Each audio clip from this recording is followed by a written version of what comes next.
अब ये निर्णय करना पड़ेगा कि कौन आचार्य ठीक ज्ञान दे रहा है और कौन गलत दे रहा है।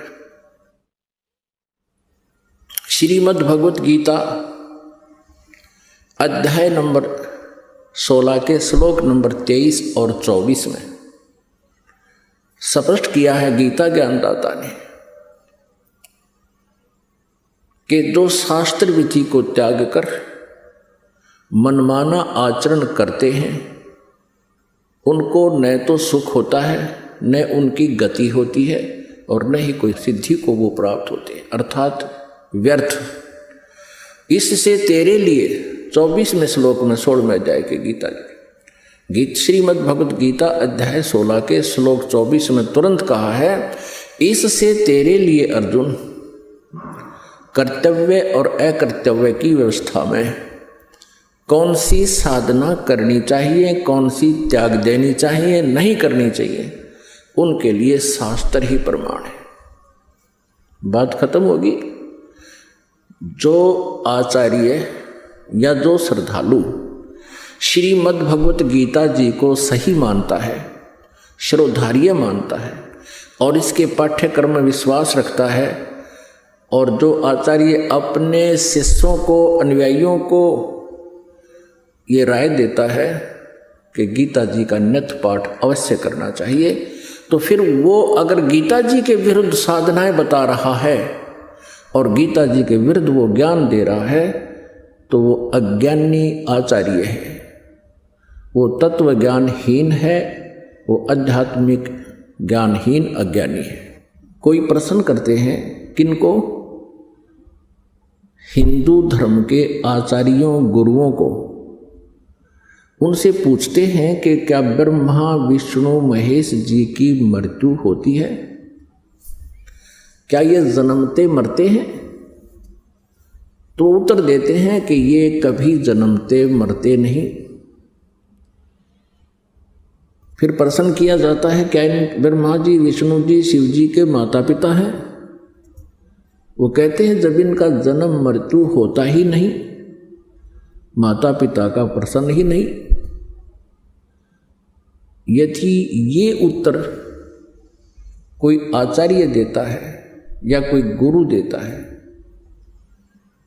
वो अज्ञानी व्यक्ति है, वो लोक वेद सुना रहा है, वो दंत कथा सुना रहा है और इन भोली श्रद्धालुओं को, इन विश्वासियों को, या जो उस पर विश्वास किए बैठे हैं उसको, उस अज्ञानी को और संत आचार्य मान कर बैठे हैं, उनका जीवन नाशक है। ईसा मसीह जी ने कहा था जनता को, श्रद्धालुओं को, कि तुम जिनको गुरु मानते हो वो गुरु नहीं है, उनके पास आध्यात्मिक ज्ञान नहीं है। वो तुमसे इतना मीठा बोलते हैं, तुम उनको एक नेक व्यक्ति मानते हो, लेकिन वो तुम्हारे जीवन के खाने वाले राक्षस हैं। जैसे तुम उनको भेड़ मानते हो, वो भेड़ के रूप में भेड़िया है। और इसी बात का दुख माना था उन दुष्ट नकली गुरुओं ने और उस महापुरुष को मौत के घाट पहुंचवा दिया, जनता को सत्य से परिचित नहीं होने दिया। अब वो तो 2000 वर्ष पहले की बातें हैं। अब समाज शिक्षित है, इन नकलियों की दाल अब गलेगी नहीं। सदग्रंथ हमारे पास हैं और सदग्रंथों में हम इन तथ्यों को जब देखेंगे फिर उन नकली गुरुओं को धिक्कार देंगे कि जुबान बंद कर लो, बस बहुत हो लिया तुम्हारा। अभी तक इन श्रद्धालुओं को अपने ही सदग्रंथों की जानकारी नहीं है। किसी भी पवित्र धर्म के श्रद्धालुओं को अपने धर्म के सदग्रंथों की जानकारी नहीं है। वो हमें क्या संदेश दे रहे हैं?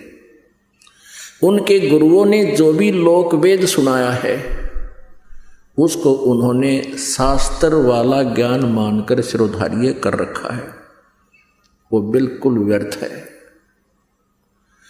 अब प्रसंग चल रहा है कि ये जो काल कौन है और ब्रह्मा विष्णु महेश की क्या जन्म मृत्यु होती है। अब ब्रह्मा जी, श्री विष्णु जी, श्री शिव जी की जानकारी हमें उनकी जीवनी से हुई है। और इन महापुरुषों की जीवनी कहाँ वर्णित है? पुराणों में। जितने भी पवित्र हिंदू धर्म के आचार्य गुरु हुए हैं वो यही कहते हैं कि शिव पुराण में ऐसा लिखा है, विष्णु पुराण में ऐसा लिखा है और ब्रह्मा पुराण में ऐसा लिखा है, श्री देवी पुराण में ऐसा लिखा है और श्रीमद् भगवत गीता में ऐसा लिखा है और पवित्र वेदों में ऐसा लिखा है। तो उनके इस वक्तव्य को हमने सच्चा माना, क्योंकि ये संस्कृत जानते हैं, सभी सदग्रंथ संस्कृत में लिपिबद्ध है। तो भोले श्रद्धालुओं ने उन अज्ञानियों के वक्तव्यों को शास्त्र अनुकूल मानकर सिरोधार्य कर रखा है।